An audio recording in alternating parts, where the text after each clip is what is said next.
Queridos irmãos, a paz do Senhor Jesus, está começando mais um programa Escola Bíblica Dominical. Seja muito bem-vindo, você e toda a sua família. Que as bênçãos do nosso Deus estejam sobre sua vida. Hoje, estudaremos a segunda lição deste trimestre com o tema A Beleza e a Glória do Culto Levítico. Nesta lição, veremos a definição etimológica e exegética da palavra culto. Analisaremos ainda os princípios de adoração no Antigo Testamento. Pontuaremos a tipologia do culto levítico com a pessoa de Jesus. E, por fim, estudaremos as verdades espirituais das 5 ofertas do sistema levítico na vida da igreja. Se você quer aprender sobre este importante assunto, então continue conosco no seu programa Escola Bíblica Dominical.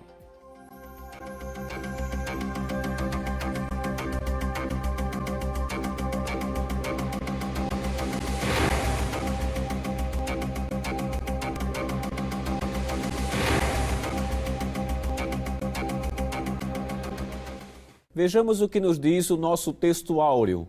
Então entraram Moisés e Arão na tenda da congregação, depois saíram e abençoaram o povo, e a glória do Senhor apareceu a todo o povo.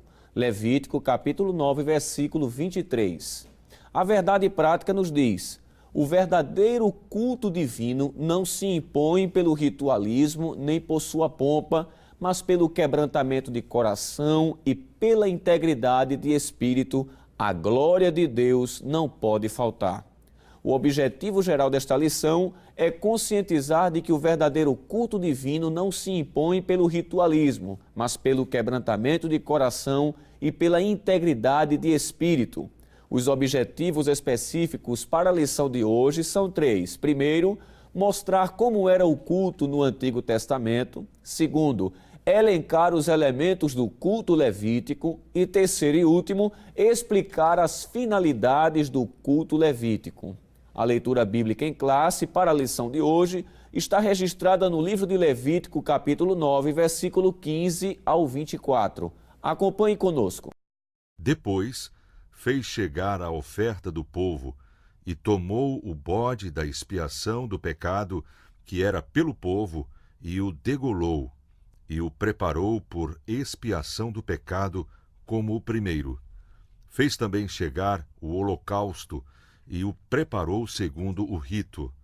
E fez chegar a oferta de manjares, e a sua mão encheu dela, e a queimou sobre o altar, além do holocausto da manhã.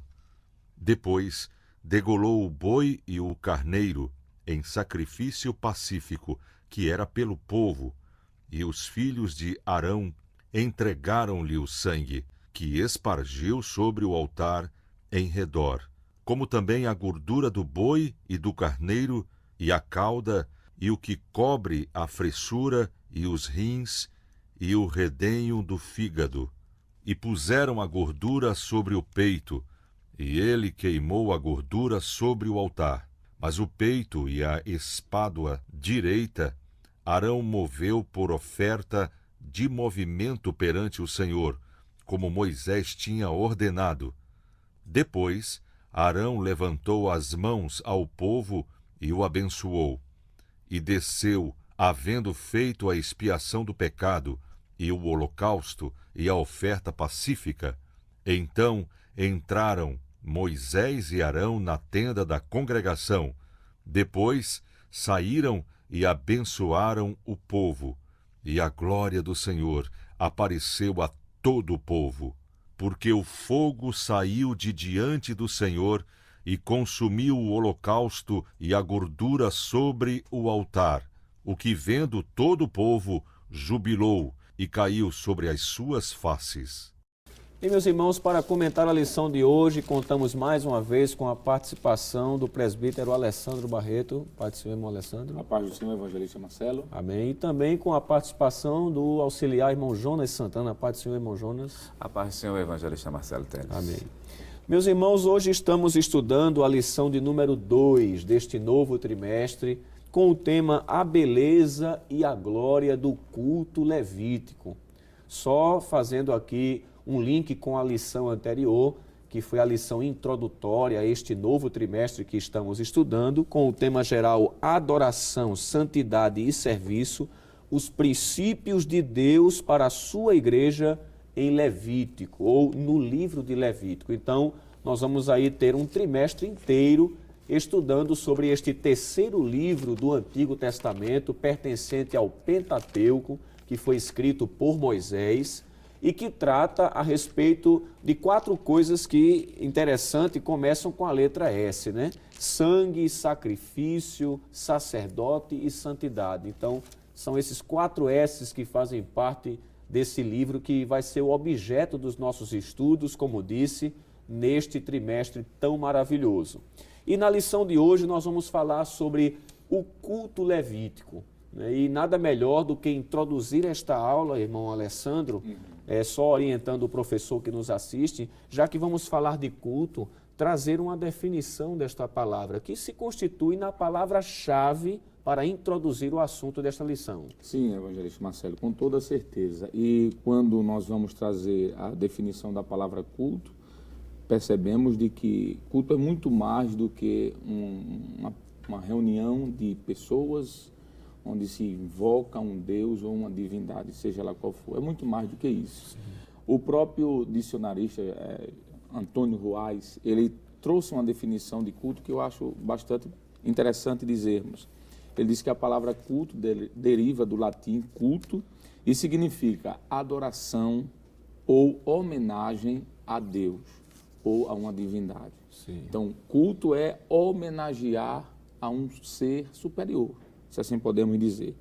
Etimologicamente falando, o termo culto vem de 2 expressões também que vai ser derivado a expressão em si, que é a palavra colo ou colere, que significa honrar, cultivar, reverenciar respeitosamente.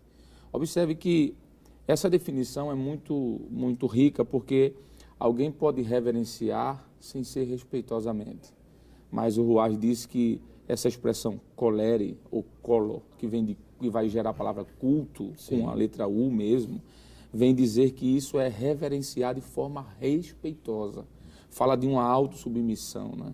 E diz que culto ainda é o conjunto de atitudes e ritos pelos quais se adora uma divindade. Aí ele diz que é reverência, veneração, admiração, paixão externa por alguém.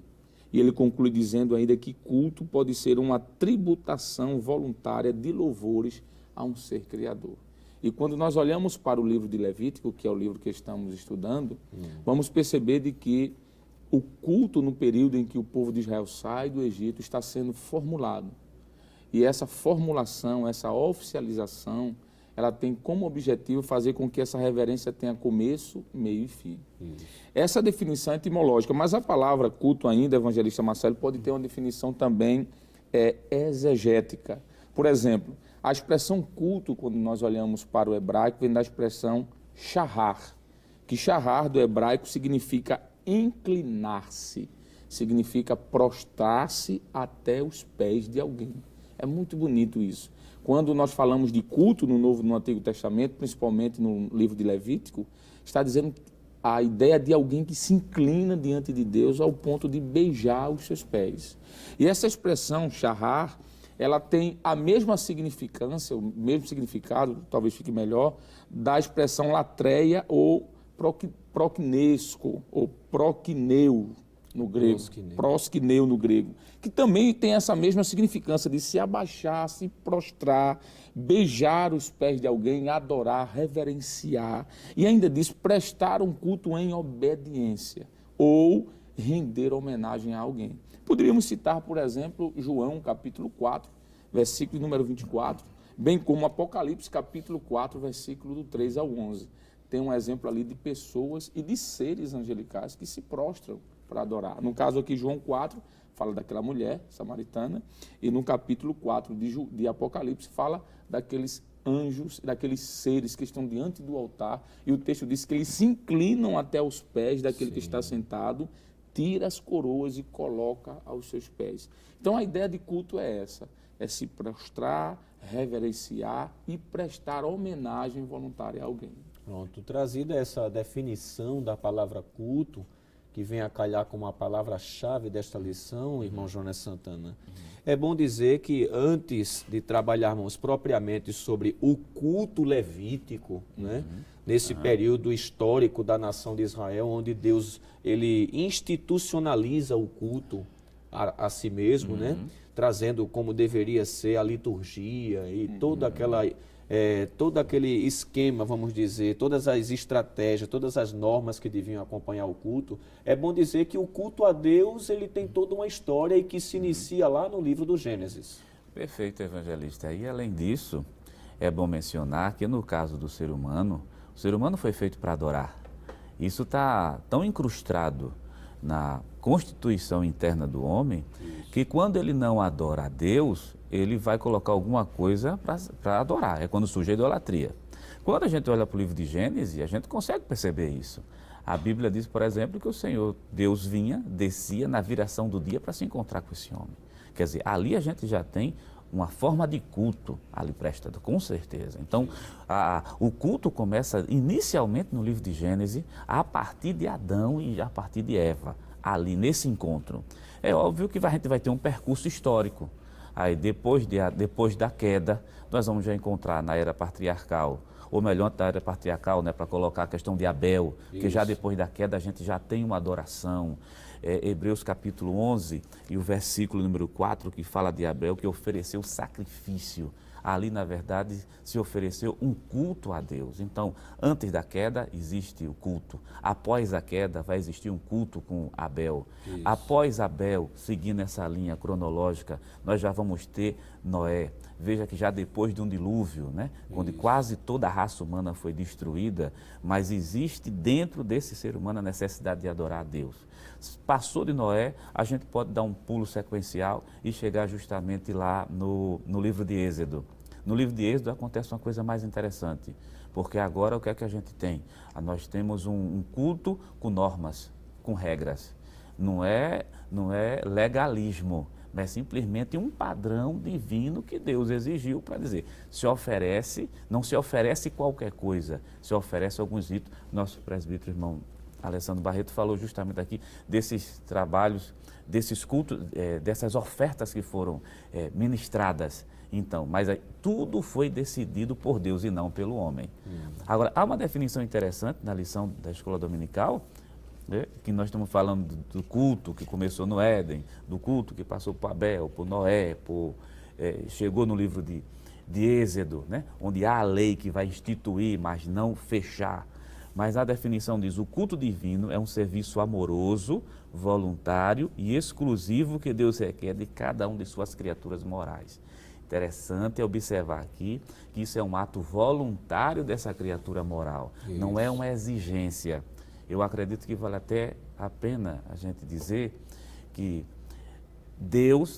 em Deus não há necessidade. Há necessidade no ser humano. Sim. O ser humano tem a necessidade de cultuar e de reverenciá-lo. E que isso seja o quê? Seja de uma maneira muito voluntária. Após Êxodo, nós vamos encontrar Salomão, que vai introduzir a música, agora merece um asterisco, porque a música já fazia parte do culto. O que a gente vai ter aqui, na verdade, é uma institucionalização, né? Ali dentro. Começa a fazer parte de forma oficial. Oficial, né? Forma oficial, mas a música sempre esteve ligada à questão da adoração. Ok, muito bem. Então, a gente trouxe aqui a definição da palavra culto, que é tanto a definição etimológica quanto exegética. Destacamos também um pouco da história do culto, né? Que nós podemos dizer, Adão cultuava a Deus adorando na beleza da sua santidade, ensinou os seus filhos, né? Diz que Abel ofereceu o melhor dos animais, enquanto Caim ofereceu o melhor da lavoura, pois ele era agricultor, então a gente vai ver ele sacrificando ali ao Senhor. Noé também, né, com a saída da arca, ele tributou um culto a Deus, levantou um altar. Abraão, né, que nós podemos dizer foi um resgate do culto monoteísta, e Deus chamou ele para dele levantar uma nação. E aí, irmão Alessandro, essa institucionalização do culto por meio da nação de Israel é totalmente diferente do culto que acontecia anteriormente. O patriarca da família exercia o papel sacerdotal. Agora, no culto levítico, existe a linhagem de Levi, da família de Arão, não é isso? Que foi escolhida para ser, por Deus, feita como sacerdote para mediar o culto, para sacrificar pelo povo. Já havia um templo, né? A Bíblia fala, por exemplo, se o professor quiser anotar, Êxodo 25, o culto levítico tinha um templo. Êxodo 28, o culto levítico tinha sacerdote. Levítico de 1 a 4, né? Capítulo 1 até o capítulo 4. O culto levítico tinha sacrifícios específicos, não é isso? É bom dizer também que em Levítico 23, o culto levítico tinha festas específicas, 7 festas, e dessas festas, 3 eram principais em que todo hebreu deveria participar, né? E também o culto levítico tinha a glória, né? Isso está em Êxodo capítulo 40, versículo 34. E este culto era recheado de princípios que nós observamos no culto levítico e que são perfeitamente aplicáveis para nós hoje como igreja. Com toda certeza, evangelista Marcelo, essa sua palavra foi importante antes de responder propriamente a sua pergunta, porque fica claro de que o culto sempre existiu a partir do momento em que há um Criador e uma criatura. Ali já existe culto.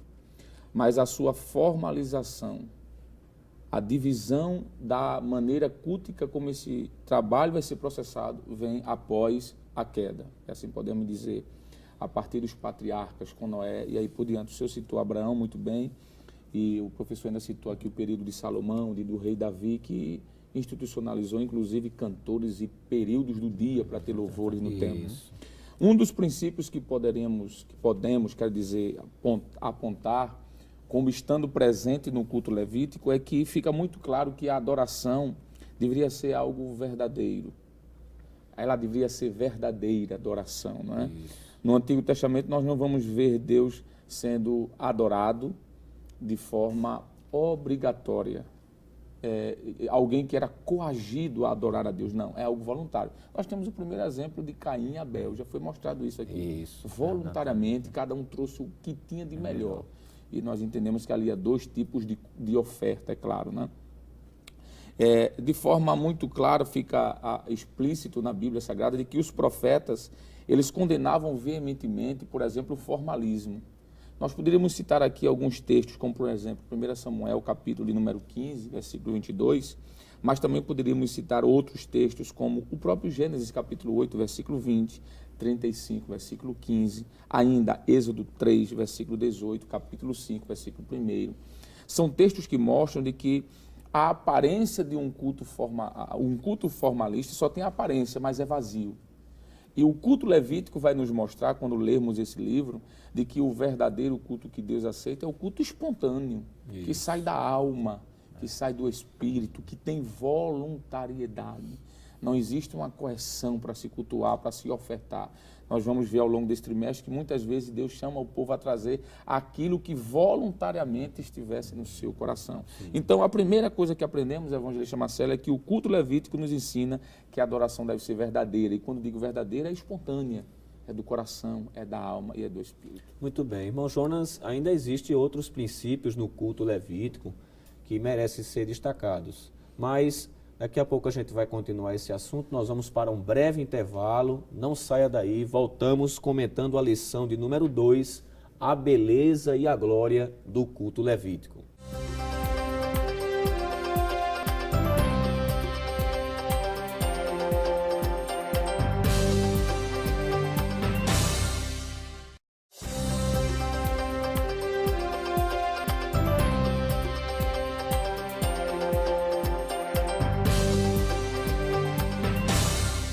Bem, meus queridos irmãos, estamos de volta com o programa Escola Bíblica Dominical, nesta ocasião estudando a lição de número 2 deste novo trimestre, com o tema A Beleza e a Glória do Culto Levítico.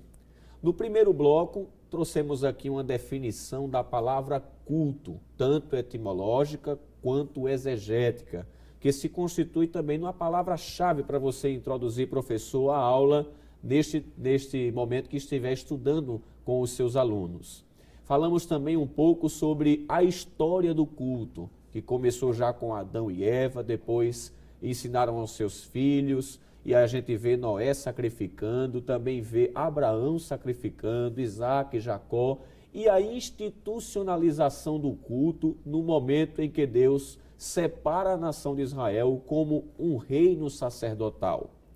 Vimos também e começamos a introduzir a aula sobre os princípios que estão sendo praticados no culto levítico e que merecem um destaque, uma total atenção, porque tais princípios também devem nortear o nosso comportamento como cristãos no culto a Deus. E nós falamos aqui, por exemplo, a respeito de que a adoração deve ser verdadeira. Então não deve ser um culto formal, deve vir acompanhado de um coração quebrantado, que serve ao Senhor com sinceridade.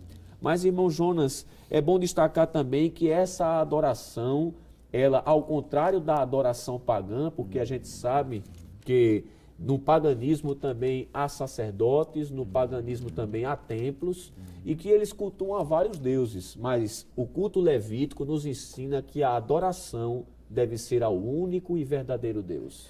Com certeza, evangelista Martelo Teles. Uma porque, entre os princípios, né, já foi um elencado aqui, a adoração deve ser verdadeira, partir de um coração espontâneo. Isso. A segunda, o segundo princípio, na verdade, a adoração deve ser exclusivamente a Deus, diferentemente da adoração pagã. A adoração pagã você tem diversos deuses, mas a adoração exclusivamente a Deus é um dos princípios aqui que são elencados, não somente pela lição, mas também pela Bíblia, a palavra de Deus. Outro princípio, a adoração deve ser sacrificial. Aí vale a pena mencionar Levítico. Na verdade, citar um bloco de capítulo, né? Levítico do capítulo 1 até o capítulo 6. O sacrifício, no sentido de... No Antigo Testamento você tem a questão da substituição. O sumo sacerdote entrava uma única vez por mês, uma única vez por ano, no Santo dos Santos.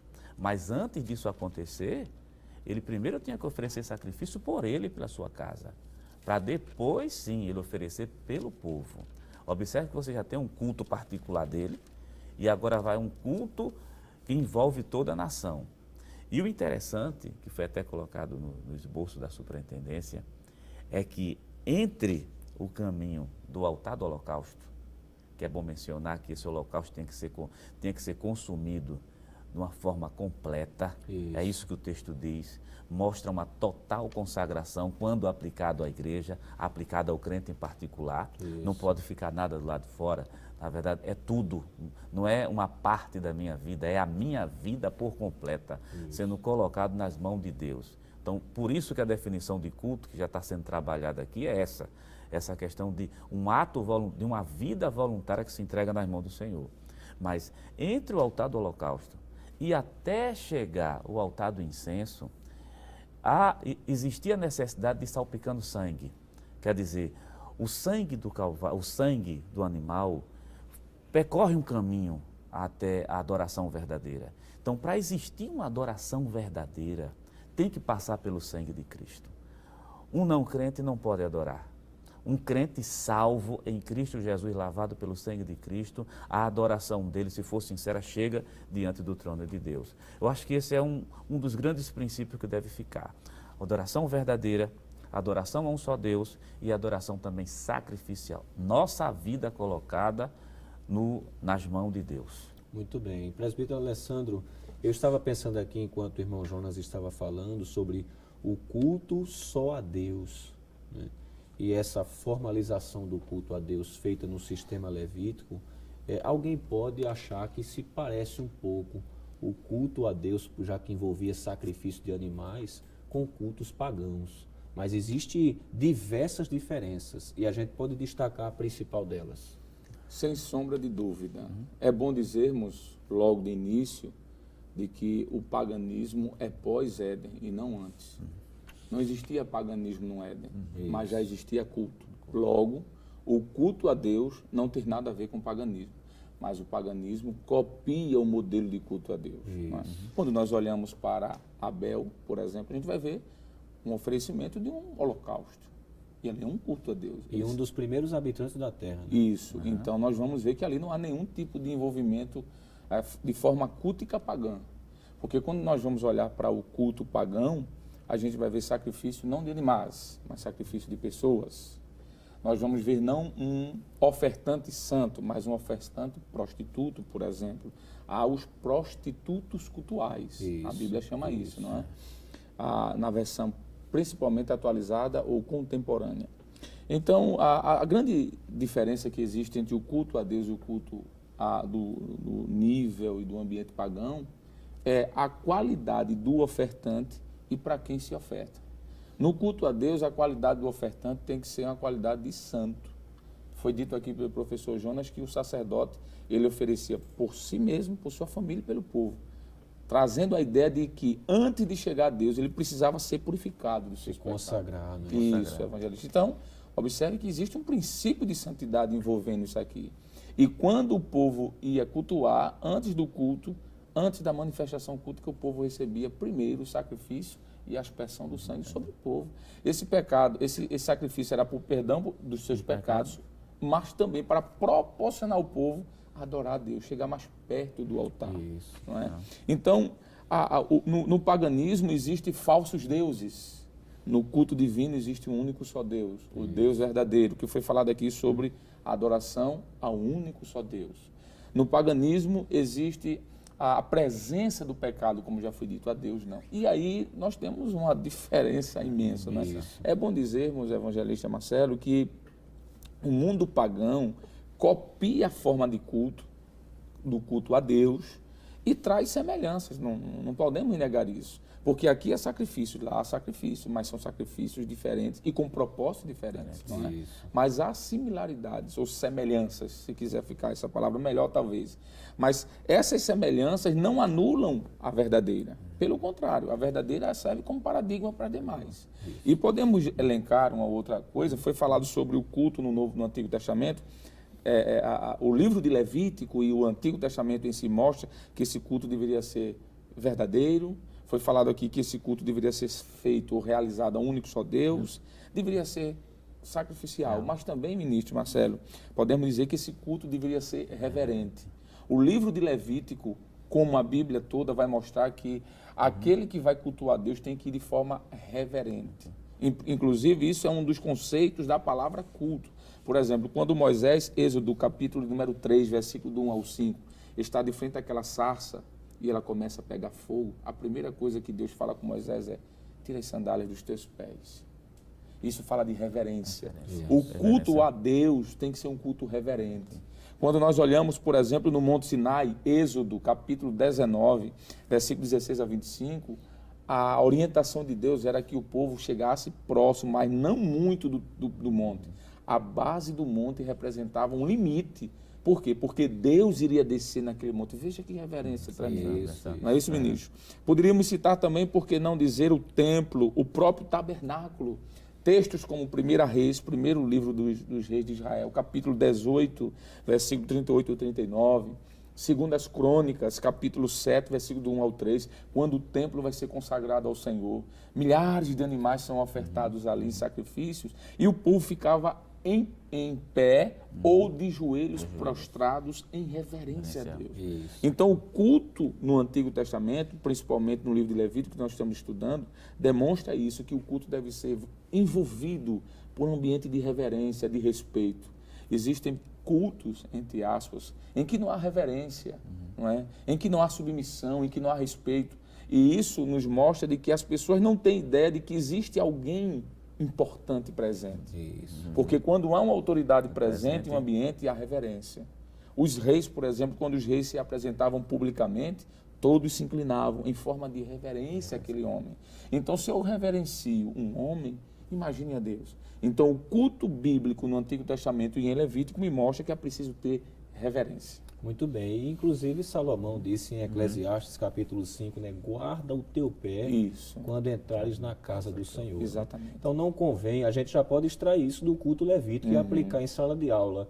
Não convém ao cristão conversar durante o culto, não é isso? Não convém isso, deixar o celular lá desligar, não é isso? ou colocar no silencioso, não atender dentro do templo, né? Não colocar garrafa de água mineral nos bancos. Fazer algum tipo de comercialização, ministro, não é? Tem pessoas que às vezes trazem algum tipo de produto, enquanto o culto está se desenvolvendo, ele está ali vendendo, e é coisa terrível. Orientar as crianças a não ficarem jogando jogos eletrônicos durante o culto, né? Então, a gente pode extrair princípios desta natureza e muitos outros para aplicar do culto levítico no nosso culto hoje, irmão Jonas. Outro princípio, essa adoração, que o culto deve ser alegre. Nós estamos falando aqui de ser de reverente, né? Nosso presbítero falou, a reverência no culto. Mas não quer dizer formalismo, não quer dizer legalismo.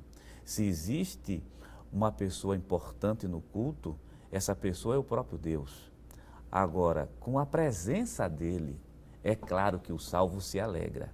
Não estamos falando de uma alegria que parte do espírito dessa pessoa, uma alegria que está concentrada na personalidade, por ter ali quem? O seu Salvador, o seu Senhor, o seu dono, o seu Rei está ali. Não é uma alegria carnal, é bom deixar isso bem claro, né?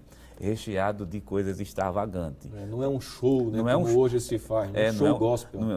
Gospel. Não é uma alegria puramente provinda de sentimentos carnais. É porque você tem a consciência que o seu dono, seu Rei, seu Senhor, seu Salvador, aquele que libertou e aquele que batiza com o Espírito Santo, está ali presente. Então, um dos princípios é justamente esse, ser alegre. E o outro princípio é a adoração deve ser respeitada. Todo o povo tinha um dever de atender às santas convocações.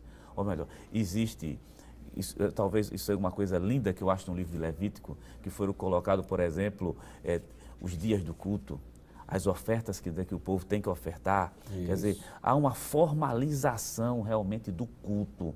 Ora, quando a gente vem para o Novo Testamento, o que é que se pede? Tudo feito com ordem e com decência. Tem que ser reverente? Tem. Tem que ser alegre? Com certeza. Mas também tem que ter respeito dentro do culto. Foi falado aqui a questão do celular, a questão de tablet, essas coisas que não fazem parte da liturgia do culto. Isso, inclusive deve haver pontualidade, né? Existe a hora de começar o culto, irmão Alessandro, e a hora de concluir, né? Há pessoas que chegam atrasadas e ainda saem antes do término do culto, esquecendo-se até desse ritual que tinha no culto levítico e que foi sendo introduzido com o passar do tempo, né? De que o culto levítico tinha sacrifícios, tinha cânticos, tinha exposição da palavra, tinha oração, a leitura da palavra e a bênção, né? Há pessoas que saem antes da bênção apostólica, né? Mas a gente deve oferecer o culto, como disse aqui o irmão Jonas, o holocausto deve ser queimar por inteiro. E isso fala de pontualidade, de total consagração. Se é de 7 às 9, então nós temos que chegar até mesmo antes para dedicar um tempo à oração e levantar no momento exato e só sair na conclusão do trabalho. Perfeito, evangelista. E quando o senhor fala sobre a espera dessa bênção apostólica, né? A bênção da conclusão do culto. Eu estou falando apostólica porque eu já estou me referindo à nossa contemporaneidade. Seria uma aplicação, né? Isso, a igreja, né? Quando nós olhamos para o Antigo Testamento, o holocausto era colocado, o sacrifício era colocado em cima do altar, era queimado, era feita toda aquela questão ritual da aspersão do sangue junto com a água. Era feita toda uma adoração envolvendo momentos diferentes do culto, mas no final o sacerdote tinha que pegar a cinza ou as cinzas e levar para fora. Isso fala de fim de culto, de conclusão de trabalho. A gente poderia terminar aqui, que eu sei que o tempo já está finalizando, já passou, mostrando que as cinzas, simbolicamente falando, ministro, representam o meu culto completo. Comecei e terminei. E concluir agradecendo a Deus por esse momento feliz. Muito bem. Vemos que nós temos muitas coisas que aprender com o livro de Levítico, né, que são bastante aplicáveis para a nossa vida como cristãos. Nós vamos para um breve intervalo e logo voltaremos falando um pouco das ofertas ou dos sacrifícios que eram feitos no sistema levítico e que apontam para a pessoa de nosso Senhor Jesus Cristo, o sacrifício definitivo pelo nosso pecado. Voltamos logo mais.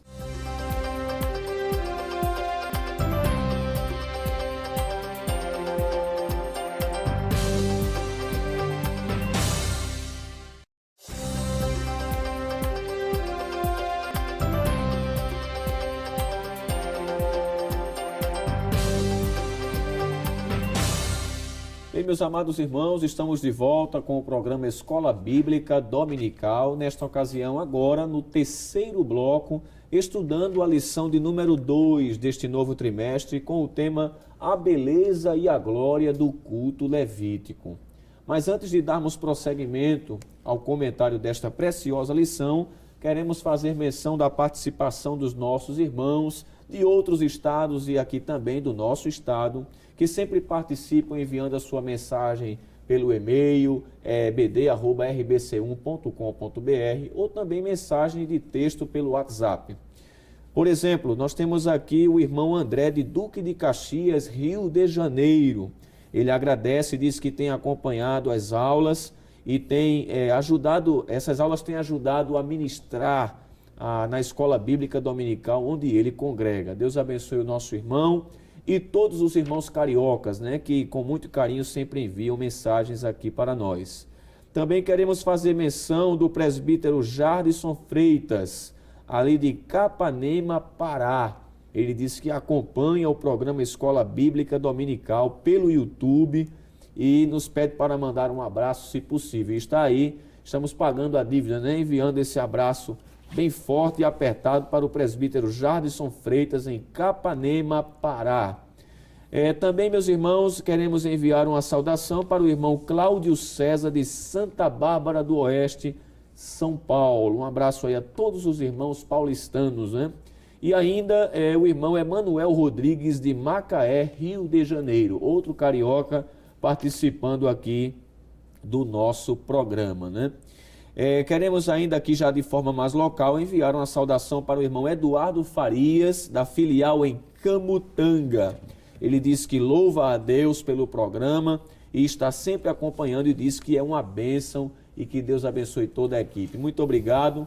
Em nome do nosso pastor-presidente, pastor Ailton José Alves, e do nosso superintendente, o pastor Nadir Jackson Saraiva, nós agradecemos a participação dos irmãos, as felicitações, rogamos as orações pela equipe para que nós possamos continuar ajudando o nosso pastor neste grande e precioso trabalho. Mas, meus irmãos, voltando aqui ao comentário desta lição, a lição de número 2, a beleza e a glória do culto levítico. Neste último bloco, é bom dizer, irmão Jonas Santana, que já falamos aqui que o culto levítico ele era composto de sacrifícios. Não era só sacrifícios, havia cânticos, havia a leitura e a exposição da palavra, mas não podemos deixar de destacar que os sacrifícios ocupavam parte principal neste culto, E que nem todos os sacrifícios eram pelo pecado. Então é bom destacar quantos e quais os sacrifícios do sistema levítico para o professor estar pontuando em sala de aula. Pronto, o professor da escola dominical, ele pode fazer, até utilizar um quadro para expor essas ofertas do livro Levítico. Primeiro, holocausto, Levítico, capítulo 1, do versículo 1 até o versículo 17.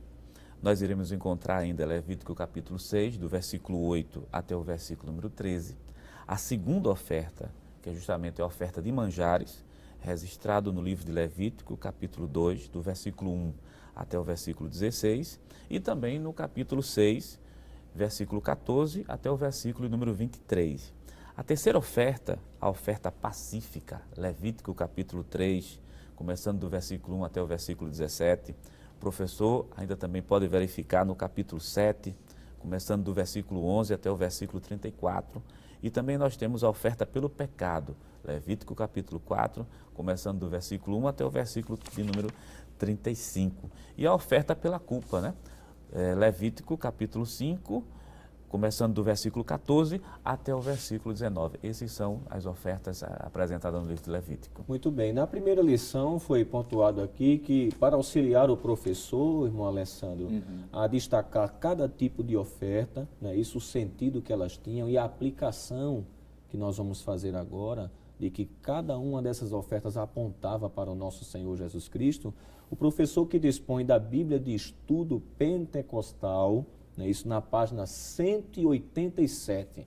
Os irmãos vão encontrar ali uma tabela com esses 5 tipos de sacrifícios ou 5 tipos de ofertas, não é isso? Sua devida explicação, não é isso? E ainda a aplicação para Cristo.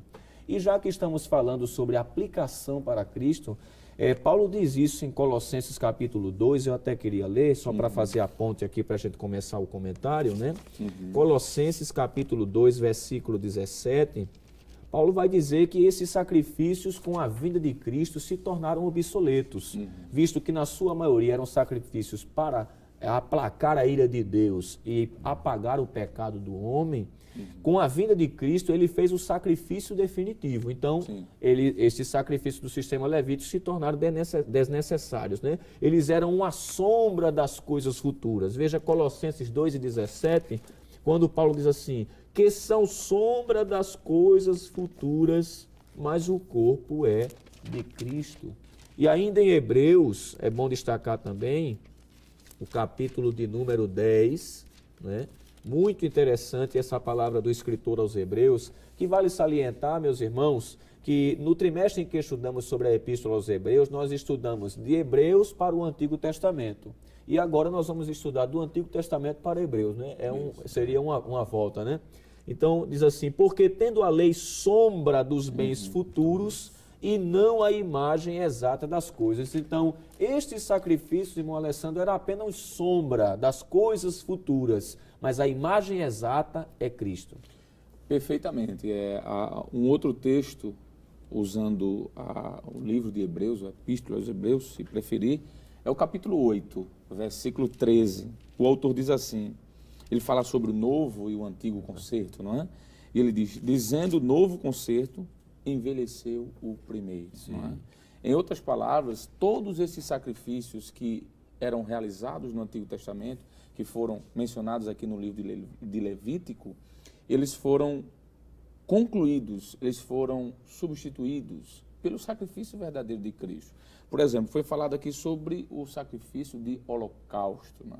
E quando a gente vai olhar um pouco sobre esse tipo de sacrifício, por exemplo, era o sacrifício que era colocado em cima do altar e era queimado. E a expressão olar, que significa fazer subir, não é? Ou queimar para fazer subir, traz a ideia de algo que era apresentado a Deus em forma de cheiro, um cheiro suave. E esse holocausto fala da perspectiva na pessoa de Cristo no sentido da sua perfeição moral. Ele fez um sacrifício que foi tão agradável que subiu às narinas de Deus, se assim podemos utilizar a expressão bíblica. Isso. Assim como em Gênesis diz o texto que o pecado cheirava tão mal, vamos usar essa expressão cheirava, porque está de acordo com diz a Escritura, que subia às narinas de Deus, os sacrifícios lá em Levítico, quando eram queimados, nesse sacrifício de holocausto, dos 5 que foi apresentado ao primeiro, aquela fumaça subia. É como se aquela fumaça aplacasse a ira de Deus. Isso. Então, aquele sacrifício, evangelista Marcelo, era um tipificava o sacrifício de Cristo. Assim como aquele animal deveria ser perfeito e puro, Cristo também foi perfeito e puro, sem nenhuma mancha. Inclusive, o escritor aos Hebreus diz que ele foi tentado em tudo, mas em momento algum foi achado em falha. Então, esse sacrifício de holocausto tipificava o sacrifício verdadeiro, ou melhor, definitivo, talvez seja a melhor palavra, não é? Isso. Porque se eu digo verdadeiro, alguém pode achar que esse era falso, e não é a intenção aqui. Então, ele tipificava Cristo. Uma outra coisa, o professor fala aqui sobre o sacrifício evangelista de oferta de manjares, né? Que era a oferta feita com os cereais, que é chamado também de oferta de oblação. E essa oferta de oblação deveria ser com os melhores cereais, as frutas, as primeiras frutas, os primeiros cereais que eram retirados, os primeiros grãos, os melhores grãos. E podemos dizer que essa perfeição na escolha desses grãos que eram oferecidos, que é o sacrifício de Caim, não é? Caim faz o sacrifício de oblação, enquanto Abel faz o sacrifício de holocausto. E que a reprovação ao sacrifício que ele apresentou não foi pela oferta em si, foi pelo seu coração que foi reprovado diante de Deus. Perfeito, que inclusive João diz isso na sua primeira carta, epístola, quer dizer, universal. Então, esse sacrifício de manjares tipificava também, não somente a perfeição, porque eram os melhores, mas o sofrimento de Cristo, porque esses grãos eles eram moídos. eles eram amassados, eles eram triturados. Isso já estava apontando para o tipo de sacrifício que Cristo passaria. Levítico, capítulo número 2, versículo do 1 ao 16, e também Levítico 6, verso 14 e verso 23, nos faz olhar, por exemplo, para Mateus, capítulo 27, versículo 45, versículo 46, Hebreus 2 e 18, que o escritor disse que ele sofreu. Poderíamos citar também João, o Evangelho de João, capítulo de número 1, verso do 1 em diante, quando fala do sofrimento de Cristo, né? Aquilo que ele passaria pelos nossos pecados. Então, há toda uma similaridade, uma tipologia, não é alegoria, né? Porque a alegorização é uma coisa, agora tipologia é outra. Existe tipo e antitipo, né? Então, existe uma tipologia direta com Cristo. Muito bem. A gente ainda pode falar a respeito das ofertas pacíficas. Também apontam para Cristo, irmão Jonas? Também apontam para Cristo. Eu acho que o livro, né, livro Levítico, capítulo 3, começando do versículo 1 até o versículo 17, o professor pode ler esse capítulo, porque aqui mostra justamente essa oferta pacífica, como ela é feita. E essa oferta pacífica mostra a questão, aponta para Cristo, porque Ele é a nossa paz. Isso. A coisa mais interessante desse capítulo é que mostra que quem está indo também em paz, está indo buscar a paz. Quando a gente olha para Cristo, a gente encontra a paz verdadeira em Cristo. E esse, na verdade, é o símbolo maior, o significado maior dessa oferta pacífica. A aplicação, né? Tanto do lado do Antigo Testamento, trazendo para o Novo Testamento, ele tem essa aplicação. Cristo como sendo a nossa paz. Foi ele quem pacificou de uma vez por todas, né? O relacionamento entre o homem e Deus. Verdade, não é isso? Nós podemos dizer que aquele texto de 2 Coríntios 5, 18 ao 21, né? Que Paulo diz que Deus estava em Cristo reconciliando consigo o mundo. E reconciliar tem uma ideia de estabelecer a amizade que um dia foi destruída ou rompida, não é, irmão Alessandro? Perfeito. E o texto de Romanos, capítulo 5, né? Paulo diz que através do sacrifício de Cristo nós fomos restituídos algo que no Éden foi perdido, que foi a paz. Lembra-nos o texto de Isaías. Isso. O castigo que ele trouxe nos traz a paz. nos traz a paz. Estava sobre ele, né? Estava sobre ele. E quando a gente vai olhar, evangelista Marcelo, sobre essas ofertas pacíficas, a gente entende de que no livro de Levítico, que está no capítulo 3, a tabela que já foi citada, e também no capítulo 7, verso do 11 ao 34, essa oferta é interessante, porque o animal que era tomado sem defeito do rebanho, ele era oferecido não somente o animal em si, mas também era oferecido o animal com uma variedade de bolos. E essa ideia de fazer a oferta junto com o alimento é para lembrar um momento de alegria. Porque onde há alimento, onde há o sacrifício do animal junto com o alimento, está falando de um local onde há festa. Uma refeição. Isso, é de aí onde vem a expressão shalom, não é? A expressão paz vem dessa oferta, a oferta da paz, que está justamente no livro de Levítico, tipificando, como já foi dito, a oferta que Cristo fez e nos trouxe a paz, a comunhão com Deus mais uma vez. E definitivamente a oferta pelo pecado também, essa também apontava para Cristo. Também apontava para Cristo. A oferta pelo pecado tipificava Cristo. Nós temos, é bom mencionar, os pecados voluntários e os pecados involuntários, registrado lá no capítulo 4, capítulo 5 do livro de Levítico. Mas, no entanto, é bom lembrar que Cristo levou os nossos pecados. Isaías, capítulo 53, Salmo 22, Mateus, capítulo 26 e verso 28. Isso. Cristo levou os nossos pecados, em outras palavras, foi o nosso substituto na cruz do Calvário. Quer dizer, o homem por si só não podia oferecer um sacrifício que fizesse com que ele ganhasse a salvação. Mas o Senhor Jesus, como sendo o sacrifício perfeito, porque ele era homem perfeito, porque ele sempre foi perfeito e da sua boca nunca saiu engano, então ele sim foi o substituto do homem. Como lá no livro de Levítico, aquele que se chegava ao sacerdote tinha que colocar a mão em cima da cabeça da vítima, significando, né, que estava sendo feito uma substituição. Cristo nos substituiu na cruz do Calvário. Então, O ponto principal dessa oferta pelo pecado significa justamente isso: Cristo nos substituindo na cruz do Calvário. E é interessante acrescentar que o sacrifício de Cristo foi necessário por pelo menos alguns motivos. Primeiro, o sistema de sacrifícios no Antigo Testamento, principalmente no sistema levítico, eram repetitivos.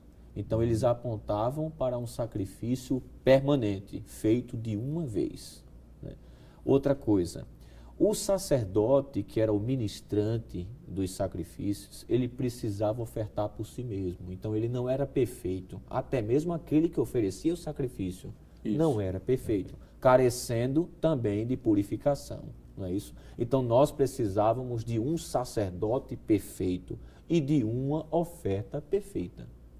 Com o passar do tempo, o ritualismo foi tomando conta do sistema levítico e os sacrifícios, a gente vê Isaías no capítulo 1 mesmo, reprovando, Deus usando e dizendo assim, o profeta Isaías, e dizendo assim, os vossos sacrifícios são abominação, porque o povo desenvolveu-se numa ritualidade que sacrifiquemos e pequemos, sacrifiquemos e pequemos. E os profetas foram anunciar, de uma vez por todas, Deus cessaria a transgressão. Inclusive, Daniel capítulo 9, versículo 24 a 27, diz que Deus ia estabelecer a justiça eterna e retirar a transgressão definitivamente. Então, isso foi feito através de Cristo, que o escritor aos Hebreus diz que ele é tanto o sacerdote como a própria oferta. Então, irmão Alessandro, Jesus resolveu definitivamente o problema do pecado do homem. E para a igreja, que é interessante essa aplicação, já não resta mais sacrifícios pelo pecado, mas o crente ainda oferece sacrifícios ou a gente não necessita fazer esse oferecimento de sacrifícios? Ok, muito bom. Já foi dito que Cristo foi a oferta máxima. Ele cumpriu todas as exigências do culto levítico, do culto do período dos patriarcas e de toda a história de Israel. Então, não há mais necessidade de sacrificar nenhum tipo de animal representando o sacrifício de Cristo, porque o de Cristo já chegou. Isso. Mas nós precisamos fazer um sacrifício que o apóstolo Paulo, quando escreve aos Romanos, capítulo 12, versículo 1, ele chama de sacrifício vivo. É bonito essa expressão de Paulo, porque o sacrifício, o holocausto, não podia ser vivo. O animal tinha que morrer, não é isso? Mas Paulo utiliza essa expressão em Romanos 12 e ele chama de sacrifício vivo. Rogo-vos, pois, irmãos, pela compaixão de Deus, que apresenteis, olha, não é mais o corpo de um animal, mas ele diz, o vosso corpo em sacrifício, não um sacrifício de derramamento de sangue, porque o sangue de Cristo já foi derramado, mas ele diz sacrifício vivo, ele diz santo e agradável a Deus, que é o vosso culto, vamos voltar para Levítico, racional, culto racional.